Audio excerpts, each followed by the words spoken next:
Hi, welcome or welcome back. My name is Yuna, and this is my channel where I talk about books. It's February, which means it is Black History Month, and while I'm sure you're reading diversely all the time, every month, I still want to take this opportunity to highlight some of my favorite Black authors. So I'm going to talk about some of my favorite authors and review their work so you can get an idea of who you might want to check out depending on your taste. Some of these authors might not necessarily be my absolute top favorite, but I still want to recommend them in case there's someone out there who clicks with their work better than I did. Then at the end, I'm going to share some authors who I haven't read yet, but are on my TBR, and I'm really looking forward to getting introduced to their work. The original intention was for this to be one video, but I was planning it out, and I have a sneaking suspicion that it's going to have to be split into two just because of how many authors / books I want to talk about, and I just don't know if my throat and my stamina can handle that. Now, I am always trying to read diversely, and I would say that it's not even that much of an effort. I just find that a lot of the books I'm interested in picking up are by diverse authors. Even when you're trying to read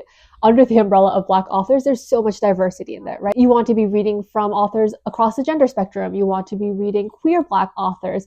You want to be reading Black authors from different parts of the world, not just American Black authors. I know that a goal that I have personally is to read more Black literature that is translated fiction or translated works. I think that almost all, at least the vast majority of works that I've read by Black authors were written in English. I think I only have a couple that are translated. So I would love this year to try to find more translated works by Black authors to put on my TBR and get through. So if you have any recommendations, please drop them in the comments below. I usually save the best for last, but today, screw that. I'm going to come out swinging with who might be my current favorite author. There are a few really strong contenders, but at the very least, she's in the top 3. If you want adult fantasy or adult science fiction with powerful storytelling, thematic depth, diverse characters, weighty and lush and impactful, but still measured prose, look no freaking further.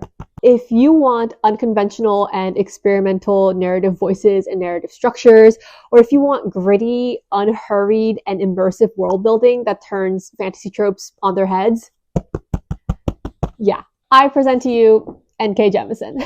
I mean, look at these books. Look at these annotations. Can you tell that I had a good time? Can you tell that I thought there was so much in here that was worth remembering? Look at that. I think she is just one of the most, if not the most, creative and talented writer that I've read in recent years. And you can just tell that it comes from her. Obviously, her craft is something that she's practiced and honed, but you can just tell that it's something that is from within. In many of her books, her narrative structures are just so juicy. You'll be reading a book and wondering, why is it written like this? Why is it structured like this? Whose point of view is this? Who are they talking to?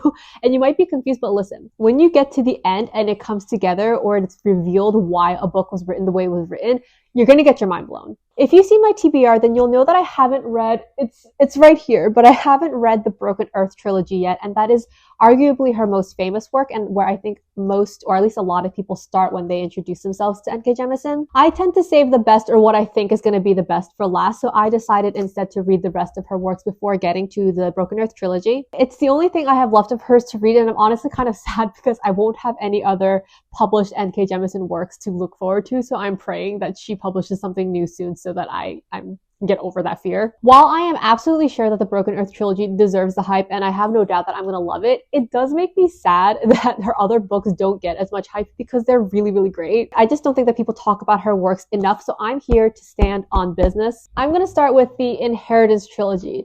This is where I started with N.K. Jemisin, and this is where the love affair started. This is probably my favorite series of hers that I read. We'll see if Broken Earth trilogy beats it out, but currently these are my favorite works of hers. I talked about the series in my favorites of 2025 video, but I'm going to go over it again. This trilogy is the story of a world in which there are 3 main gods, and there's a host of lesser gods called godlings, and then there are all the mortals that they end up interacting with. The first book is The 100,000 Kingdoms, and I would say that this felt sort of almost like a prequel. It was a very foundational book. After that is The Broken Kingdoms, which takes place 10 years after the conclusion of the first book. And the third book, which is my personal favorite, is The Kingdom of Gods, and this takes place 100 years after the conclusion of the second book. I mentioned that Jemisin likes to play with unconventional structures, and that reflects even in sort of the timeline of the series, because again, there are big gaps in between, and for each book we have a different main character or a different narrator, even though there is a through line plot and we do see the same character characters,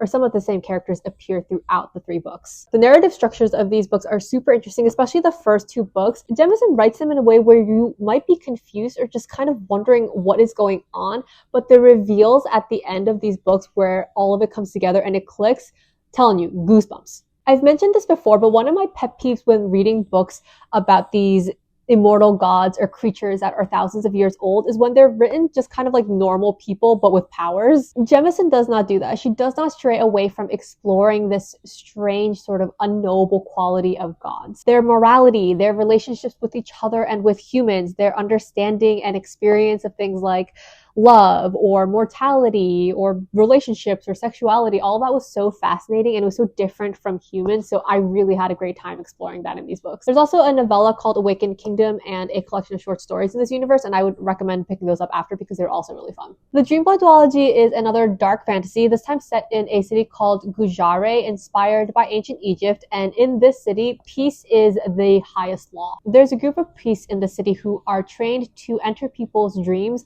and gather a very powerful and addictive substance called Dreamblood. I would say that the narrative structure in these books is more straightforward, so if you want to check out one of her fantasy books but you're not sure if you want to dive into something that's so unconventional, then this might be a good place to start. The duology itself still has kind of an unconventional structure in that there is a time gap between the 2 books and you're not following the same group of people. Most, if not all, of Jemisin's works have some dark and heavy content, but I will say there was some stuff in this second book that really made me squirm. So if you're someone who needs to check trigger warnings, I would suggest you do, but especially for this one. While this duology doesn't necessarily beat out the Inheritance trilogy for me, I still had such a great time. Again, incredible prose, incredible world building, really interesting dynamic characters who change and grow. So I do still definitely recommend that you read this duology. Finally, I have her most recently released series, and I'm not sure if there's a name for the series, but it is The City We Became and the second book, The World We Make. I don't want anyone pointing out to me or asking me why these books are different sizes. I bought them from the same used bookseller, and so I assumed that they were the same size, and this is what I got, and that was hurtful to me. This duology is a little different from her other works in that while it is still fantasy, it's set in a version of our world in which cities like New York City or Tokyo or Hong Kong are sort of living and sentient and have human avatars who are the embodiment of the spirits of these cities. These books follow the 5 avatars of New York City, one for each of the boroughs, as they navigate their new roles and try to fight off this oncoming threat. I will say that this is probably my least favorite of her works, and that's mostly because I just didn't really connect with the premise. It still had her beautiful prose, it still had her strong character work and storytelling. I think if you want to check out Jemisin, but you don't really feel like doing high fantasy and looking for something closer to urban fantasy, then this might be the series for you to start with. Whether you decide to jump in with the Broken Earth trilogy or you want to pick up one of the books that I talked about, I beg you to read Jemisin. And if you do pick up Jemisin and you read her and you enjoy her works, I need to hear all about it because I love her and I would talk about her books nonstop if I could. Now, if you're looking for shorter, character-driven literary fiction books that are rich in rhythm and music and movement and have a really unique voice, then you need to check out Caleb Azumah Nelson. Caleb is a British Ghanaian writer and he has 2 books, Open Water and Small Worlds. Open Water was in my top books of 2025 video, and this is about 2 young, beautiful Black artists who fall in love in London. And Small Worlds is about a young British Ghanaian musician as he goes back and forth between Ghana and London over the course of some years. The exploration of generational trauma in this one wrecked me. There's a scene with the main character and his dad that left me unwell.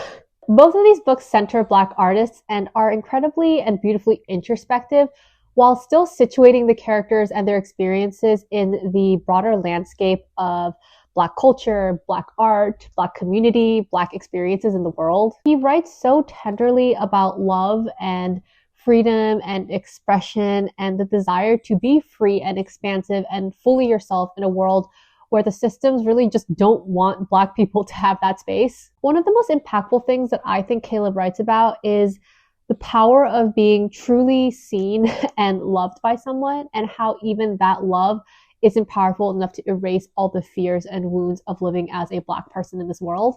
Both of these books are just so powerful, and he has just such a unique voice. His writing is so musical and rhythmic, and there's a lot of repetition, and at some points it feels like you're reading this long form poem or this long song. Caleb has absolutely become an auto-buy author for me, and I highly recommend that you pick up either or both of his books. Moving on to the next author, if you are someone who wants to read fantasy but you want YA fantasy, then you just know I'm going to tell you to pick up Jordan Ifueko. Nobody Come For Me, I know I've talked about her multiple times, and I very recently talked about her in a book about YA books I love, but I don't care. She doesn't get enough airtime, so I'm rectifying that. Jordan is a Nigerian-American author, and I'm just never going to stop talking about her Raybearer duology and the sequel / standalone in the same universe, The Maid and the Crocodile. I'm going to be repeating things I've said in previous videos, so if you do want to skip through it, I have timestamps. Feel free to move on to the next author. These 3 books are set in the same universe, and while this is technically a standalone, I highly recommend reading in publication order. Well, first of all, because they're all great, but secondly, because in this book, there are spoilers for this duology. These 3 books are set in the world of the Artsar Empire, which incorporates a lot of Nigerian folklore, I believe, and is modeled largely after different African countries. And in the larger world, there's actually a land that is modeled after Korea, which is really fun to read about. In this world, the rulers of the Artsar Empire choose at childhood a council of 7 members who are then bonded to the ruler through a magical power called the Ray. Through the Ray, they're connected and have a bond deeper than one of blood. They're able to know what each other are feeling. They can talk to each other through the bond. In the duology, we follow a young girl named Tarsai who is mysteriously kept in isolation and raised in isolation by her mother. She reaches a certain age and her mother tasks her with essentially becoming one of the Crown Prince's 11 council members and then assassinating him. We follow Tarsai's journey, and it's a huge, expansive, beautiful adventure. The Maid and the Crocodile takes place some years after the completion of the duology. I don't know, maybe it's like 10, 5, 15, I'm not sure. Some number of years after the duology. Sade has vitiligo, a disabled foot, and the magical power to see the physical embodiment of curses in a place. Once she sees the embodiment of curses as a sort of dust, she's able to clean that dust away and lift the curse so that that place can now thrive. So she's in the middle of trying to make a life for herself with this power when she becomes entangled with a cursed god named the Crocodile, and her story sort of unfolds from there. 2 things that I absolutely love about Jordan's work are her prose and her incorporation of really important and complex topics into these young adult books. Her prose and world building is consistently so textured and descriptive and organic. It's just so believable and sensory and natural. As far as the heavy topics, in the duology, the characters and their experiences expose the reader to things like relationships with toxic parents, asexuality, platonic intimacy, women or girls not wanting to have children, sexism, and a whole lot more. In The Maid and the Crocodile, we grapple with things like disability justice, classism, class solidarity, labor rights, and power of the working class. There's so much that's incorporated so seamlessly while being digestible for a younger audience and also incredibly engaging for adult readers. This is probably not the last time I'm going to talk about ifueko on this channel, so get used to seeing her around. I really, really want more people to pick up her writing and fall in love with it like I did. Next, I have an author who I think should be a foundational author for everyone, but especially American readers. If you want an author with an incredible range of works who writes about race and class and sexuality in the United States, and often the intersection of all of those things, who writes with such heartbreaking tenderness and clarity and deep love, then James Baldwin is your man. Baldwin was a gay American writer and civil rights activist who was also a very important figure in the gay rights movement. He's known for his fiction novels, his short stories, a lot of essays, plays, and even poems. I've only read a few of his books, but I have absolutely no doubt that I'm going to be working through his catalog. If you've never seen a video of Baldwin speaking or sharing his thoughts, I highly recommend you look one up because he is just so eloquent and intelligent, and it reflects very clearly in his prose. His prose is so complex, and it's interesting because he does frequently write with these sort of long sentences that could easily feel messy or confusing, but at least from what I've read, it's always felt crystal clear and extremely insightful. My introduction to Baldwin was The Fire Next Time, which is actually a collection of 2 essays. The first essay is in the form of a letter to his 14-year-old nephew, and it talks about race and identity in America. The second essay, which takes up most of the book, details his thoughts on religion and race and draws from and goes into his experiences as a boy in the Christian church. Both essays are incredible, and Baldwin so eloquently reflects on how white supremacy is poisonous and destructive to both Black and white people, and how it perpetuates and feeds hate and violence. One of the things that I found so moving about these essays was Baldwin's call to love, essentially his declaration that the genuine recognition of Black people as fully human is absolutely essential to saving the soul of the United States. I can't explain it nearly as masterfully as Baldwin did, so I would just say read those essays. The second thing that I read by Baldwin was If Beale Street Could Talk. I know that this was also made into a movie, and I haven't seen it, but I heard that it's also beautiful. If Beale Street Could Talk is a fiction book that follows Tish and Fonnie, who are two childhood sweethearts in Harlem. They are engaged and Tish is pregnant when Fonnie is wrongfully accused of rape and imprisoned. This is the story of both Tish and Fonnie's families fighting against the racist justice system to try to free Fonnie. It's such an intimate celebration of Black love that at the same time doesn't shy away from the painful realities of racism in America. This is pretty short and incredibly impactful, so if you want to get into Baldwin but you'd rather start with fiction rather than one of his essays, then this could be a great place to start. I really want to read Giovanni's Room, but I currently have Go Tell It on the Mountain checked out from my library, so I will do this first and then hopefully get to Giovanni's Room soon. On to the next author I want to recommend. Do you want crime novels that read like a thriller action movie? You want Southern Noir? Then pick up S.A. Cosby. Cosby is an American author, and I think he's most popular for this book, Razorblade Tears. I've personally read Razorblade Tears and one of his other books, King of Ashes. Like I said, his expertise is in the crime thriller Southern Noir area, and that's not necessarily my favorite genre, but he's so great at it that I still want to recommend him.